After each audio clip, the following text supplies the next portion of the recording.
This is Cam Bauer, Managing Director, and Casey Costello, General Manager of AIM CRI. Together they are working extensively in the investigation and prevention of labour exploitation, partnering with private sector industries to identify and respond to unethical labour practices. Please welcome Cam and Casey.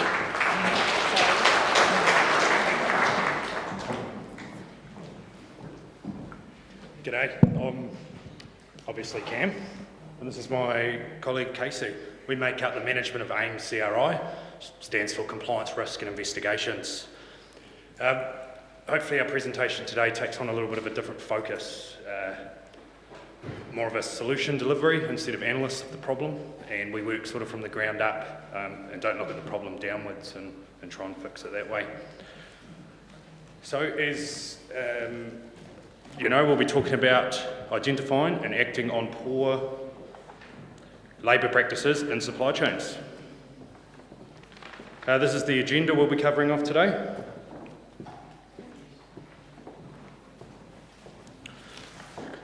So established in 2016, AIM has been responding to the increasing prevalence and complexities of exploitation in New Zealand. In simple terms, we try to focus on tangible solutions that reduce the risk of exploitation in our business or client supply chain. We created a sustainable model that concentrates on assessing risk to brand, regulatory compliance, corporate policies, improving transparency through effective due diligence, evaluating compliance within the supply chain, responding to complaints and issues through engagement with complainants and through investigation, verification for businesses requiring or needing to comply with international market standards, and advising and supporting in the implementation of systems and processes generally relating to social practice, policy, education, training, etc. So we recognise the gap between regulatory authority, intervention, compliance programs and corporate policy. We've engaged with businesses and identified that often the intention did not necessarily lead to the actions of appropriate outcomes, so wanting to change within their supply chain, but not actually knowing how to achieve their goals.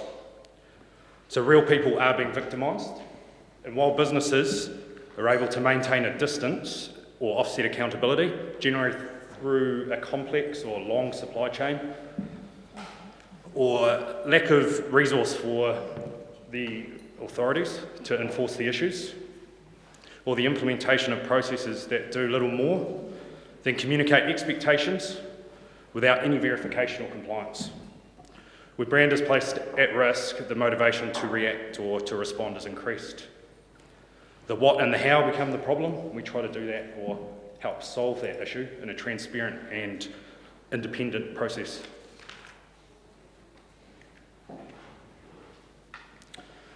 Through our work, we're seeing a change of attitude within different industries.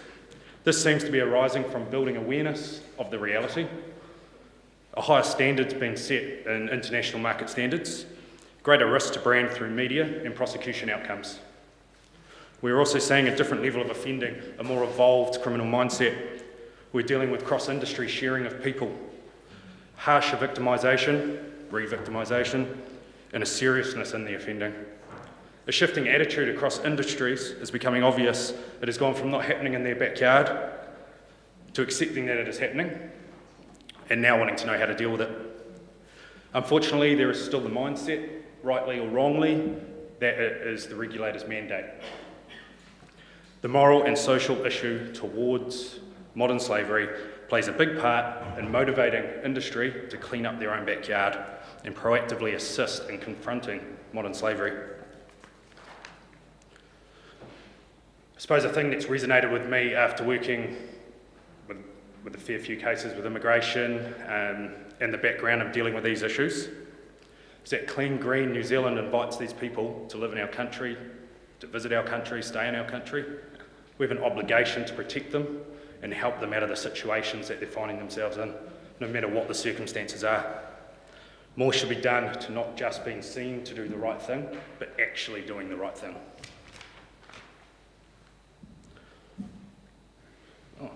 Sorry, I forgot to push that across. The cultural element within this offending is still predominant.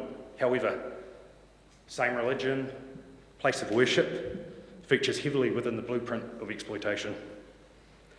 We're seeing a shift in individuals making extra money through the use of cheap labour to organised criminal offending between groups of people. We find the victims are stuck in their situation due to a lack of trust in authorities. The consequences of coming forward are greater than not just living out the current situation they're in, and it's compounded by a degree of complicity from that victim due to debt bondage, due to threats to their family back home, due to a lack of education. The offending involves Crimes Act offences and a significant financial benefit to the offenders. The increased level of offending only highlights the huge role industry plays, assisting the regulator and helping themselves protect their reputation and lower their risk. Through investigations, we've been told, there is a participation in offending across construction, horticulture, viticulture, liquor industry. This would indicate a visibility and a cooperation amongst migrant communities within the different industries. Non-compliance is increasingly evolving into organised crime, seemingly motivated by the level of financial opportunity and the lack of likelihood of being held to account. Although business attitudes are changing, they vary extensively, from disbelief, ignorance, belief that it is the regulator's responsibility to monitor, and financial productivity drivers being difficult to balance in a tight labour market. Unfortunately, the clandestine nature of exploitation takes on a number of forms that are generally invisible, making identifying it even harder without the right skills and the right knowledge. Regulator investigations are not touching on the full issues. Resourcing, I guess, is a big part of that, but the quick conviction or win, name and shame, is not helping victims. It's not holding offenders to account to change behaviour, and it is not driving change and delivering the desired outcomes when they're expecting a full buy-in from industry. We have dealt with the recurring offenders. They see no deterrent in being detected. They don't care if they're prosecuted.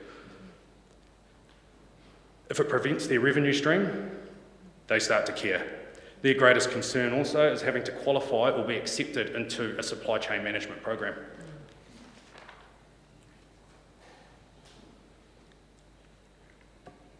Evolving the risk management framework should involve 3 areas to reduce overall risk and highlight your main areas of concern. Information management is integral in the manner in which information is treated. Understanding what trends you are looking for and what the key ingredients are of that information to correctly categorise what you are dealing with. This can be critical in analysing the risk, reducing the impacts on business later on, and analytics can provide assurance of the validity of the information you're seeing, create trends, and provide cooperation. Using information wisely will put business on the front foot when reporting, when justifying decisions, and the opportunity for data collection, risk reviews, analysis, response recommendations all support the evaluation process. Unfortunately, the way business will find out about these issues is through reporting. The management and collection of this information is vital in reducing negative outcomes. Risk response, obtaining reliable information, presenting that information in an understandable format, and providing recommendations so the right decisions can be made for business. This risk takes on many heads. Whether compliance breaches or potential criminal offences, it needs to be obtained within legislation parameters and without disrupting business. The response to victims of serious offences is important. The social and ethical responsibility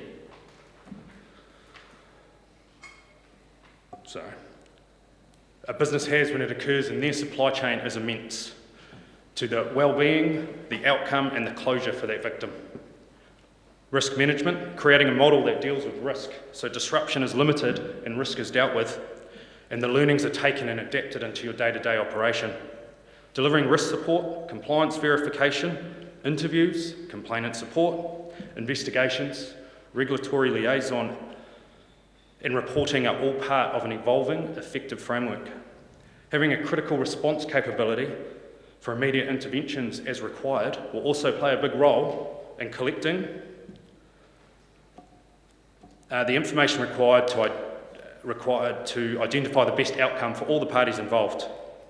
Risk mitigation, supporting business in all areas of a compliance program to ensure it is transparent, it is independent and beyond approach, providing a level of separation so information, outcomes and on-reporting are treated in the interest of all parties and are not seen in a negative light or in a negative way should more information come to light later on. Exploitation is a reality, and due to the clandestine nature of it, it is close to impossible to identify without the right knowledge, the right skills. The increasing frequency of significant breaches can no longer be ignored by industry. Instead, respond to the issue of exploitation by buying into a change in landscape by working with the new idea of heal thyself. This will significantly help in reducing the impacts and the damage to your business. Establish a process for responding to complaints within your supply chain. Monitor this and you'll see connectivity. Best practice. Reducing the risk of exploitation affecting your business can be achieved through a proactive commitment to improving the visibility within your supply chain. Incorporate ethical conduct expectations into the management and prioritise accountability through the monitoring and auditing of that supplier performance. The need for companies to be able to present a transparent and independent process is becoming imperative for brand protection and for compliance. Ignorance of what is happening can no longer be a justification. Monitor that the standard you have set for your supply chain is being met and consider an independent process of monitoring to give it confidence.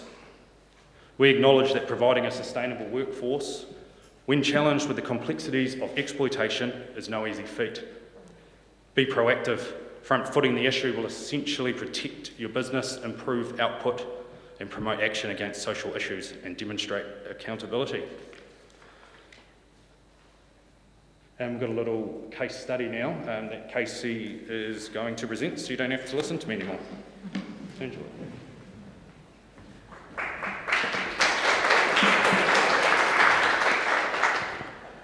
I'm really sorry, last speaker of the day, you must be losing the will to live, but I'll try and keep it. I had a very detailed presentation to give to you today, and I kind of got, through the course of today, started to think that actually we need a little bit of a different tack. I'm reminded of a story that was an article written a long time ago by Mother Teresa. Not that I'm Mother Teresa, but... and she talked about attending a conference about starvation and hunger and how we're going to solve it. And on her way to that conference in Bombay, she stopped because on the stairs of that building there was a starving man. And she picked him up and she took him back to her home and she cared for him.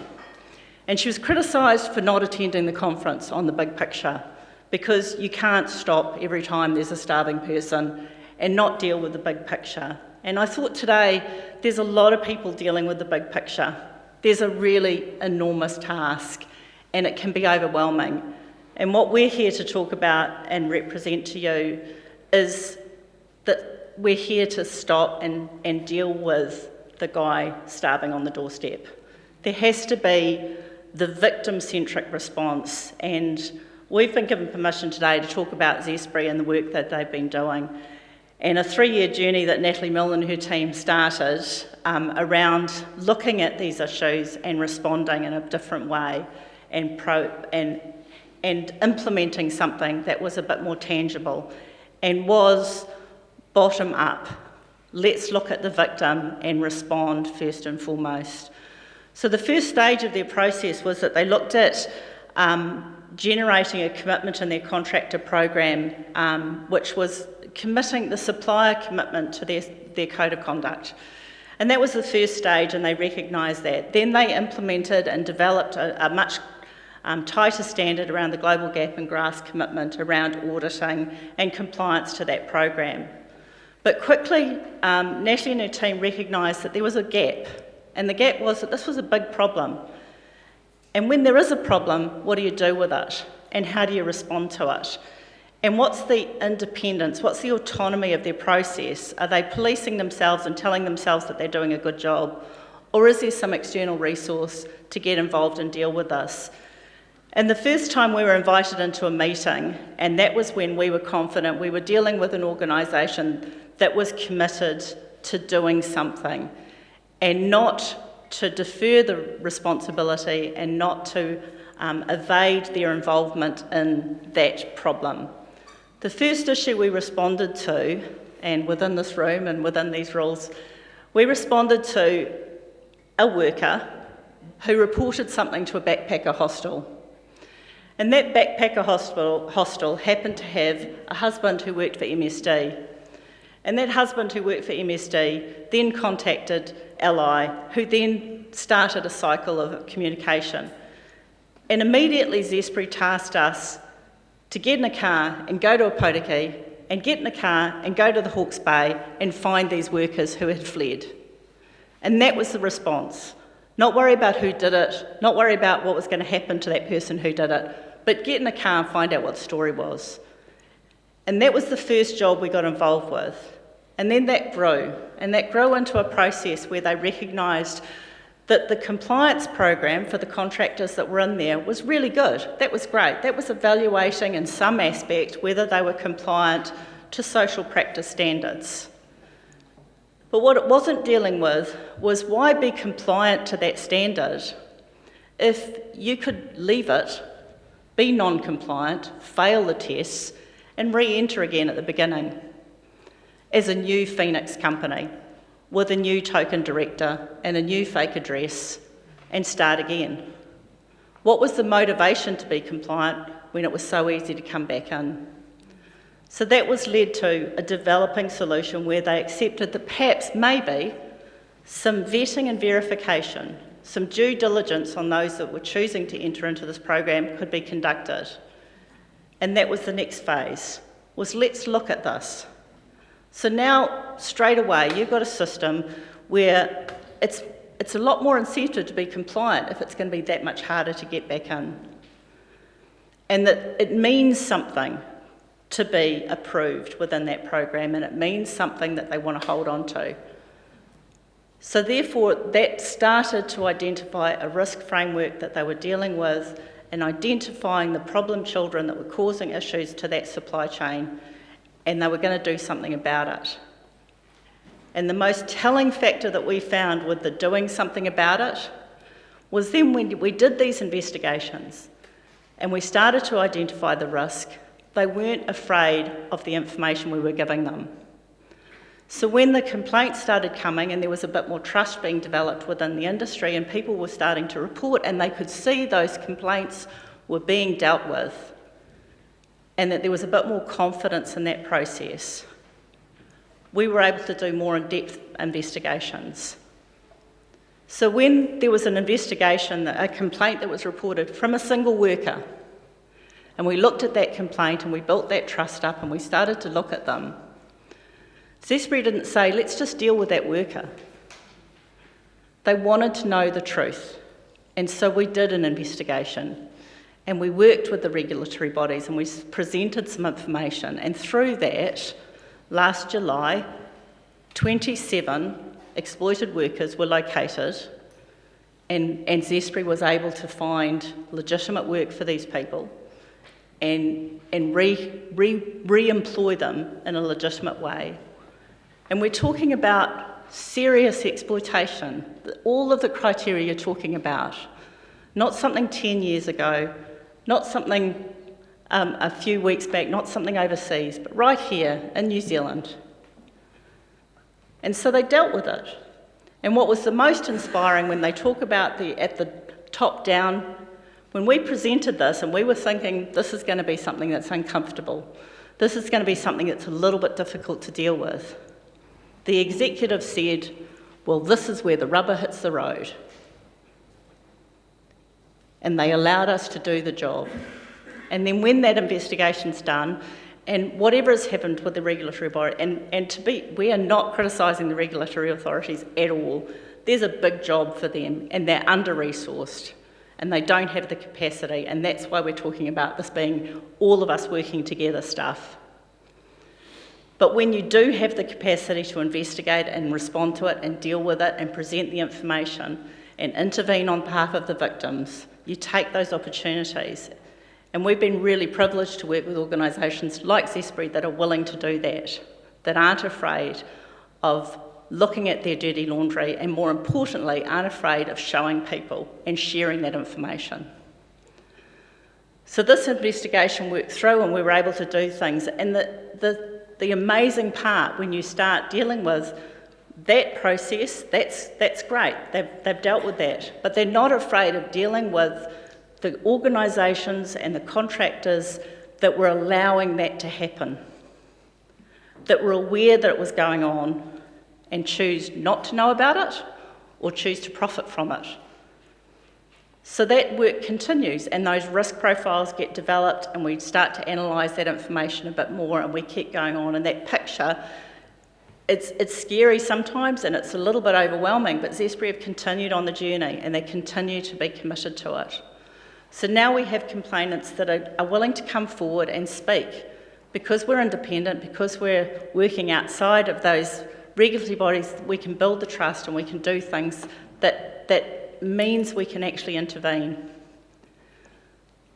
So just a few weeks ago, I was sitting in an interview with a husband and wife, and they have been here since 2018, and they have a little girl who's currently 3. She was 6 months old when they left India, and their little girl is 7, who was 4 when they left. And they haven't seen her. And the irony of the situation, the sadness of the situation, is that when they did flee, they were reported by the employer that they were working for as being illegal. And they got their deportation order faster than any complaint that they made could be handled. And that's where the victim focus starts to shift. But at least when you have organisations that are willing to be practical, be responsive and act quickly, there's something to be done. And we're not criticising the concept of you need the policy positions, you need the statements, you need those commitments at the highest level, all of those sort of things. But each of us is in a position that we've got to be careful we don't step over the starving guy as we go to the conference on exploitation. That we've got to look and be prepared to give that hand up and respond.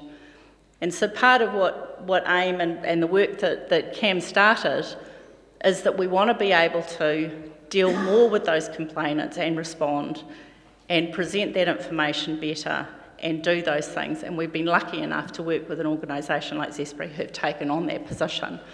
And I know Natalie probably hates to hear my phone calls, and quite often on a Friday afternoon she said, "Can you just leave me alone? I've got enough to deal with."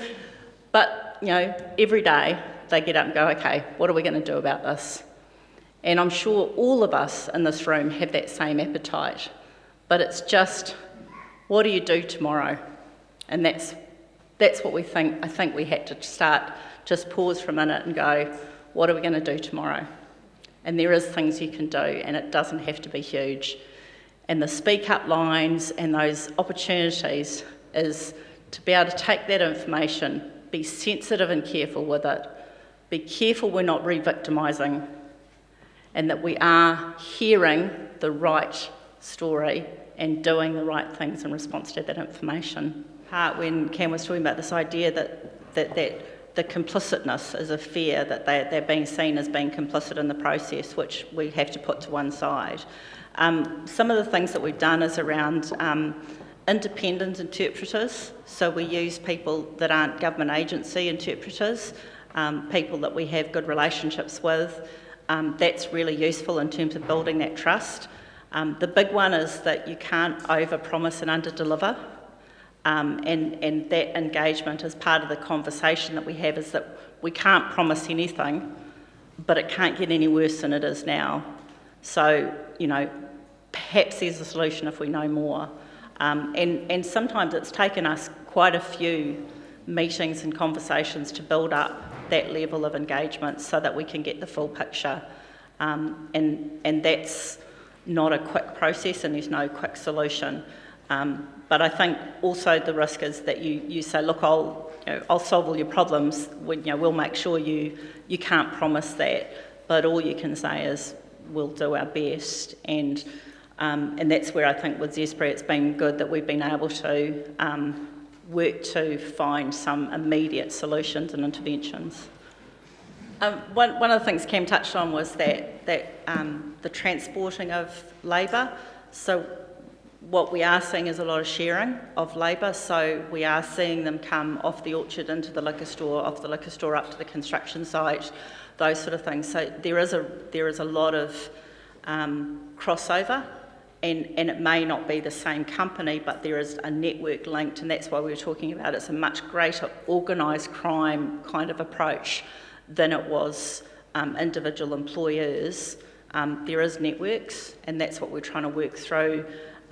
We use the same analytic tool that the police use, so we do a lot of analysis around how they're crossing over and where those links exist, and that the whole the temporary nature of those companies, when you're starting to look at those subcontractor relationships, that's where the visibility comes out. If they're using very short-term, easy to write off businesses, that's one of your risk flags because that company won't be there in 6 months' time.